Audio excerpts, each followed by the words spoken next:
Hello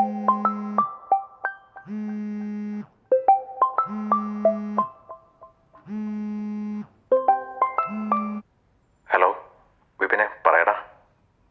എടാ നീ okay അല്ലേ? അതേടാ, പറഞ്ഞോ. എന്താടാ? എടാ നീ അപ്ലൈ ചെയ്ത ജോബ് ആപ്ലിക്കേഷൻ അല്ലേ, അത് റിജക്റ്റ് ആയല്ലോടാ. ആണോ? ഇനിയിപ്പോൾ എന്താണ് ചെയ്യുക? എന്ത് ചെയ്യാനാടാ? ഇനി വേറെ നോക്കാം. എടാ വേറെ ജോലി നീ എവിടെയാടാ? ഇതല്ലായിരുന്നോ എൻ്റെ അവസാനത്തെ പ്രതീക്ഷ? അല്ലാതെ വേറെ എന്ത് ചെയ്യാനാടാ? എടാ ഞാൻ പറയുന്നത് നീ കേൾക്ക്. കോളേജിലും പ്രശ്നമായ സ്ഥിതിക്ക് നീ തിരിച്ചു പോകുന്നതല്ലേ നല്ലത്. എനിക്കതാ തോന്നുന്നത്. അതേടാ, വേറെ ഒന്നും ആകുന്നില്ലെങ്കിൽ ഞാൻ നാട്ടിലേക്ക് തന്നെ പോകാൻ നോക്കാം. വേറെ വഴിയില്ലല്ലോ. എടാ നീ ഒന്ന് ആലോചിച്ചിട്ട് പറ. ഞാൻ പോകുക, ഷിഫ്റ്റ് തുടങ്ങാൻ സമയമായി. ശരിടാ. ഓക്കെടാ. ഓക്കെ.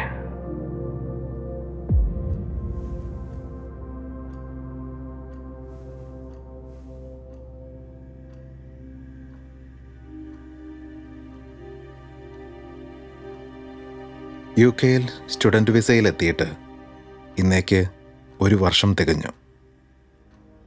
വലുതായിരുന്നു പ്രതീക്ഷകൾ. പക്ഷേ എത്തിപ്പെട്ടത് ഈ ചെറിയ കോണിക്കൂടിനടിയിൽ. ഒരുപാട് സ്വപ്നങ്ങളുമായിട്ടായിരുന്നു ഇവിടെ വന്നിറങ്ങിയത്. ജപ്തിയുടെ വക്കിലെത്തിയ വീടും പറമ്പും തിരിച്ചെടുക്കണം, അമ്മയെ നല്ലൊരു ഹോസ്പിറ്റലിൽ കാണിച്ച് ചികിത്സ തുടങ്ങണം, അനിയത്തിയുടെ പഠനം പൂർത്തിയാക്കണം, നാട്ടുകാർക്കും കുടുംബക്കാർക്കും കൊടുക്കാനുള്ള കടം കൊടുത്തു തീർക്കണം. പിന്നെ അല്പം വൈകിയാണെങ്കിലും എല്ലാ പ്രശ്നങ്ങളും തീർത്ത ശേഷം ഒരു കല്യാണമൊക്കെ കഴിച്ച് സുഖമായിട്ട് ജീവിക്കണം. പക്ഷേ എല്ലാം അവസാനിച്ചു. കഴിഞ്ഞ 6 മാസമായി ജോലിയില്ല. കഴിഞ്ഞ 6 മാസമായിട്ട് കോളേജിൽ പോകാൻ കഴിഞ്ഞിട്ടില്ല. അവസാനത്തെ പ്രതീക്ഷയായിരുന്നു ഈ ജോലി. ഇപ്പോൾ അതുമില്ല എന്നുറപ്പായി. ഇനി എന്ത് ചെയ്യണമെന്ന് എനിക്കറിയില്ല.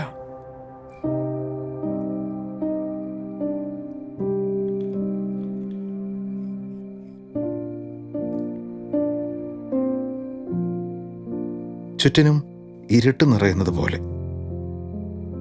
സഹായത്തിന് കൈനീട്ടാൻ ഇനിയൊരാളും ബാക്കിയില്ല. എനിക്കറിയില്ല എൻ്റെ ഈ അവസ്ഥ എങ്ങനെ ഞാൻ തരണം ചെയ്യുമെന്ന്.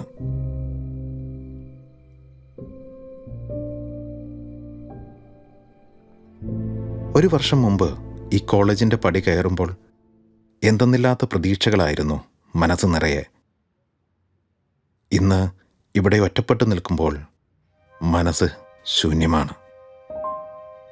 ഇനിയൊരു തിരിച്ചുവരവ് ഉണ്ടാകില്ല എന്ന് എനിക്കറിയാം.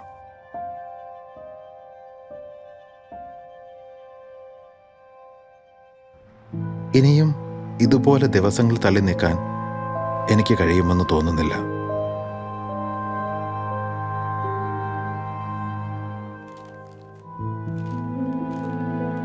വീട്ടിലേക്ക് വിളിച്ചിട്ട് മാസങ്ങളായി. വിളിച്ചിട്ട് എന്തു പറയും എന്നെനിക്കറിയില്ല. സ്വന്തം മകൻ്റെ ഒരു ദിവസത്തെ ഭക്ഷണം ഒരു കഷ്ണം ബ്രെഡ് മാത്രമാണെന്നോ, അതോ അവരുടെ പ്രതീക്ഷകളുടെ ഭാരവുമായി വന്ന മകൻ സർവ്വതും നഷ്ടപ്പെട്ട് ഇരുട്ടിൽ ജീവിക്കുകയാണെന്നോ? ഇല്ല, എനിക്ക് കഴിയില്ല.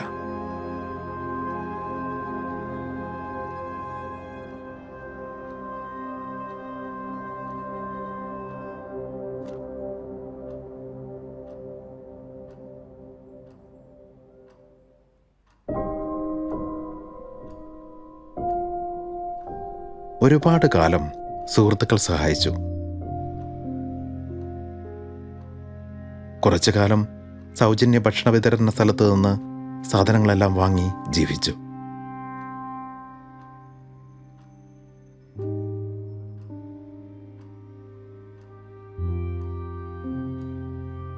എപ്പോഴെങ്കിലും ജീവിതത്തിൽ ഒരു വെളിച്ചം കിട്ടുമെന്ന പ്രതീക്ഷയായിരുന്നു അപ്പോഴൊക്കെ. പക്ഷേ ഇപ്പോൾ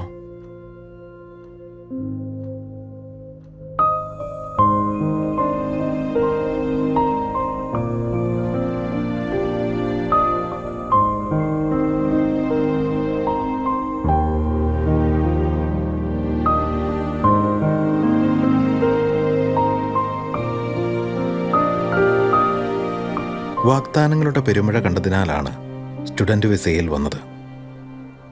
ആഴ്ചയിൽ 2 ദിവസം ക്ലാസ്, ബാക്കി എല്ലാ ദിവസവും ജോലി ചെയ്യാം. ലക്ഷങ്ങൾ ശമ്പളം കിട്ടും. ചിലവും കോളേജിലെ ഫീസും കഴിഞ്ഞ് വലിയ തുക നാട്ടിലേക്ക് അയക്കാം. അങ്ങനെ ഒരുപാട് മോഹന വാഗ്ദാനങ്ങൾ. പക്ഷേ യാഥാർത്ഥ്യം ഇതൊന്നുമല്ലായിരുന്നു. ആഴ്ചയിൽ 20 മണിക്കൂർ മാത്രമായിരുന്നു ജോലി ചെയ്യാൻ സാധിക്കുക. അതുപോലും കിട്ടാൻ പ്രയാസപ്പെട്ടു. അതിൽ കിട്ടുന്ന തുച്ഛമായ വരുമാനം ഇവിടുത്തെ ചെലവിന് പോലും തികയുമായിരുന്നില്ല. പിന്നെങ്ങനെ നാട്ടിലെ കടം വീട്ടും, കോളേജിൻ്റെ ഫീസ് അടയ്ക്കും? അതിനാൽ നിയമപരമായും അല്ലാതെയും എങ്ങനെയെങ്കിലും ജോലി ചെയ്ത് പണമുണ്ടാക്കുക എന്നത് മാത്രമായി ചിന്ത. ജോലി അന്വേഷിച്ചുള്ള നെട്ടോട്ടത്തിനിടയിൽ പഠനത്തിൻ്റെ കാര്യം മറന്നു.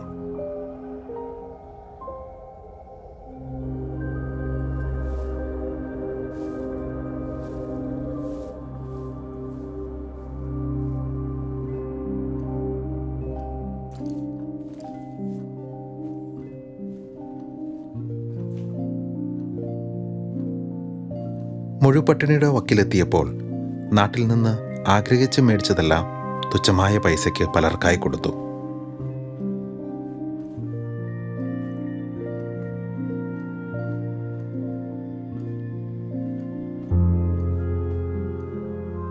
ഉടുതുണിക്ക് മറുതുണിയില്ല എന്നൊക്കെ ജീവിതത്തിൽ കേട്ടിട്ടേ ഉള്ളൂ. പക്ഷേ ഞാൻ ഇന്ന് പോയിക്കൊണ്ടിരിക്കുന്നത് ആ അവസ്ഥയിലൂടെയാണ്.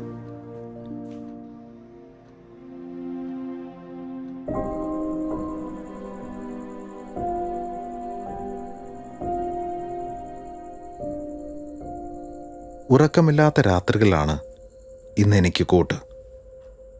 ഒറ്റപ്പെടലിൻ്റെ ആഴം അതിഭീകരമാണെന്ന് ഞാൻ തിരിച്ചറിയുന്നു. മുൻപിൽ പ്രതീക്ഷയുടെ കണിക പോലും ബാക്കിയില്ല.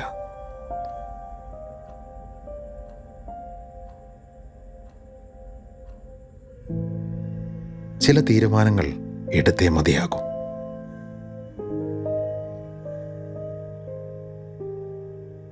വിപിൻ പറഞ്ഞതുപോലെ നാട്ടിലേക്ക് തിരിച്ചു പോയാലോ എന്ന് ഞാൻ ചിന്തിച്ചു.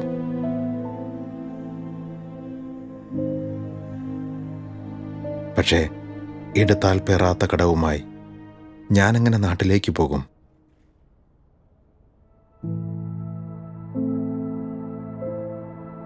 ഞാൻ എൻ്റെ അമ്മയെയും പെങ്ങളെയും എങ്ങനെ തെരുവിലേക്ക് വിളിക്കും? എൻ്റെ അവസ്ഥ ആരോട് ഞാൻ പറഞ്ഞു മനസ്സിലാക്കും?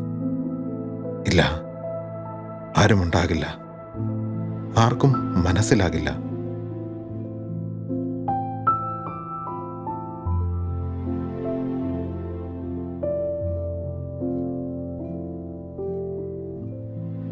ചിലരുടെ ജീവിതങ്ങൾ അങ്ങനെയാണ്. പ്രതീക്ഷകൾക്കപ്പുറം മറ്റൊന്നും ഉണ്ടാകില്ല. പാതി വഴിയിൽ എല്ലാം അവസാനിക്കും. എൻ്റെ ഈ ജീവിതം പോലെ.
കഴിഞ്ഞുപോയ നാളുകളോ കടന്നുപോയ വഴികളോ മറക്കാനാകില്ല.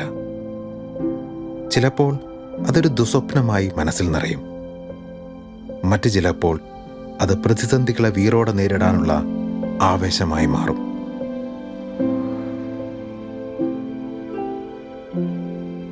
ഓർമ്മകൾ മനഃപൂർവ്വം മായ്ക്കാനാകില്ലല്ലോ.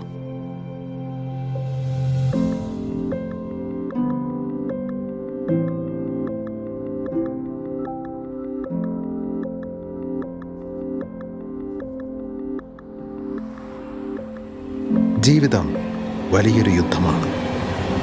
ചിലർ പാതി വഴിയിൽ പിടഞ്ഞു വീഴും.